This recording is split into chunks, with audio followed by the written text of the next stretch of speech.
procedo a hacer la revisión de un caso de derechos humanos. En una comunidad indígena se presenta una situación que origina un conflicto de tipo religioso, ya que por un lado una parte de la población profesa la religión evangélica y por otro lado la comunidad indígena en su mayoría prohíbe la práctica de otra religión distinta a la de sus ancestros,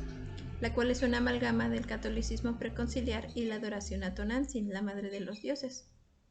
Por lo que el líder de la comunidad, quien es seguidor de la ley y de la fe indígena, les comunica a todos los habitantes de la comunidad que queda prohibido profesar una religión distinta a la tradicional y que también están prohibidas las reuniones religiosas que no comulguen con las creencias indígenas tradicionales. Ante esto, el grupo evangélico hace caso omiso y, fieles a su fe, continúan reuniéndose y profesando la religión de su elección. Acto continuo, el líder de la comunidad, aplicando sus leyes internas, expulsa de la comunidad al sector evangélico y derrumba el templo donde se reunían,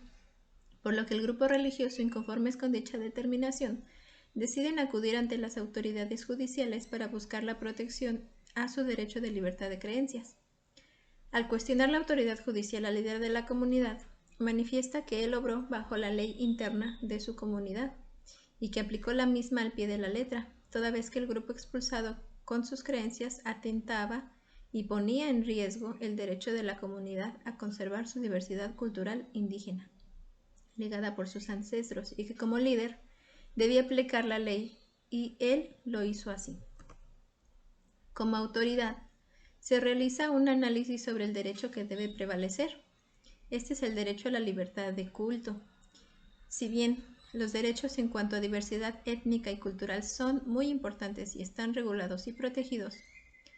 en la Constitución Política de los Estados Unidos Mexicanos prevalece el derecho a la libertad de culto, establecido en el artículo 24 de nuestra Carta Magna. Este artículo debe ser priorizado como resultado de la supremacía que la Constitución tiene sobre cualquier normatividad secundaria. Todo orden normativo es inferior a ella. Asimismo, en el artículo 2 constitucional se menciona que la libre determinación y en consecuencia la autonomía de los pueblos indígenas se debe basar en un marco constitucional de autonomía que asegure la unidad nacional. En cuanto a la Suprema Corte de Justicia, tiene como objetivo estudiar temas de violaciones directas a la Constitución y tratados internacionales. El juicio de amparo es un medio de control dentro del proceso constitucional y este tiene la finalidad de asegurar a los individuos el disfrute y conservación de sus derechos humanos y garantías. Analizando este caso, el juicio de amparo se implementa para salvaguardar a los individuos de los actos que particulares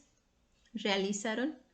actos equivalentes a los de una autoridad en la comunidad indígena y que afectan el derecho a la libertad de culto de la parte agraviada, de acuerdo al artículo 1 de la fracción primera y al artículo 5, fracción segunda de la Ley de Amparo.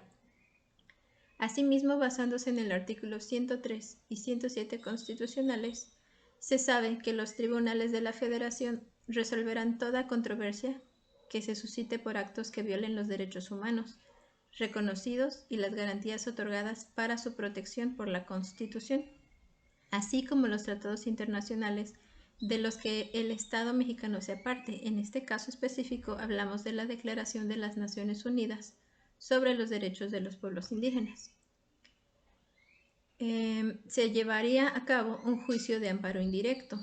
de acuerdo con el artículo 107 de la Ley de Amparo,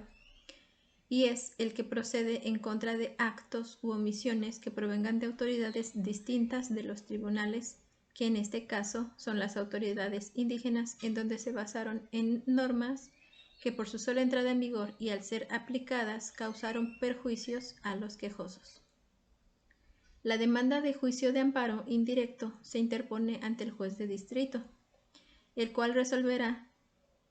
que el acto reclamado es violatorio de los derechos humanos, en este caso el derecho a la libertad de culto. Por lo tanto, se solicita como efectos de la sentencia la restitución del quejoso del derecho de libertad de culto violado por las autoridades de la comunidad indígena.